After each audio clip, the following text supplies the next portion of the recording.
জন। আমি পঙ্কজ বাবা তাপস। বর্তমানে বয়স ৫-৩। আমার বর দিদি বর্তমানে। তার বয়স ২-৬, নাম দীপা। এবার আমার দিদির একটু বর্ণনা। দিদি তোমাদেরকে আমার দিদির দেখতে ভালো, মোটামুটি। দিদির সাইজগুলো ৩-৪ এবং লম্বা ৫ ফুট ৫ ইঞ্চি। মায়াবী মনে হবে। মেয়েটা খুব দুঃখী এবং যে কোনো ছেলে চাইবে একটু আদর করে মেয়েটাকে সুখী করি। সত্যিই আমার দিদি খুব দুঃখী, কারণ আমার মা এই বছরে মারা গেছে হার্ট অ্যাটাকে।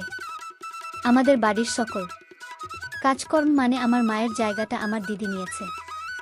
সংসারের সব দায়িত্ব আমার দিদির কাঁধে। আমাদের আর্থিক অবস্থা মোটামুটি ভালো, খারাপ বলা যাবে না। আমাদের একটা চায়ের দোকান আছে। আমাদের দোকানে বর্তমানে ৫ জন কর্মচারী রয়েছে। মা মারা যাওয়ার পর থেকে দিদি সকল দায়িত্ব পালন করছে সংসারের। দিদি সকালে উঠে রান্নাবান্না করে দেয়া, বাবা খেয়ে সকালে চলে যায় দোকানে, আমি খেয়ে দিয়ে কলেজে চলে যাই। এটা হচ্ছে আমাদের রুটিন প্রতিদিনের। মা মারা যাওয়ার পর এইভাবে আমাদের ১ বছর সংসার চল।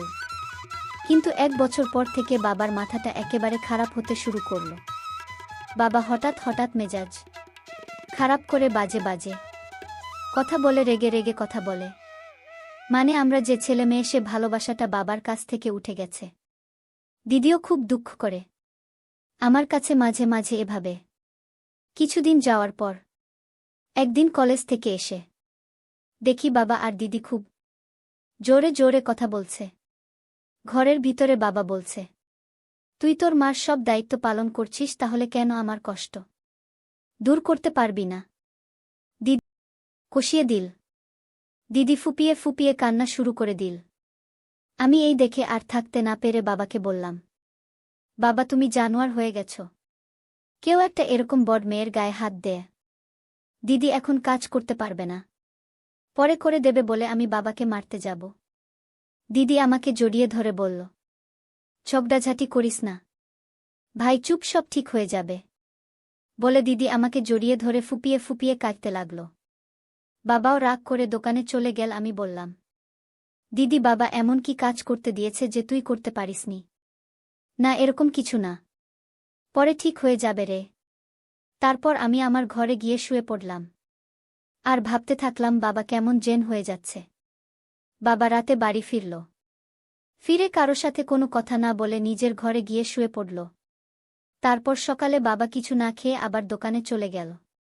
আমি যখন খেতে গেলাম, টেবিলের পাশে দিদি বসে কাঁদছে আর বলছে বাবা খুব রাগ করেছে।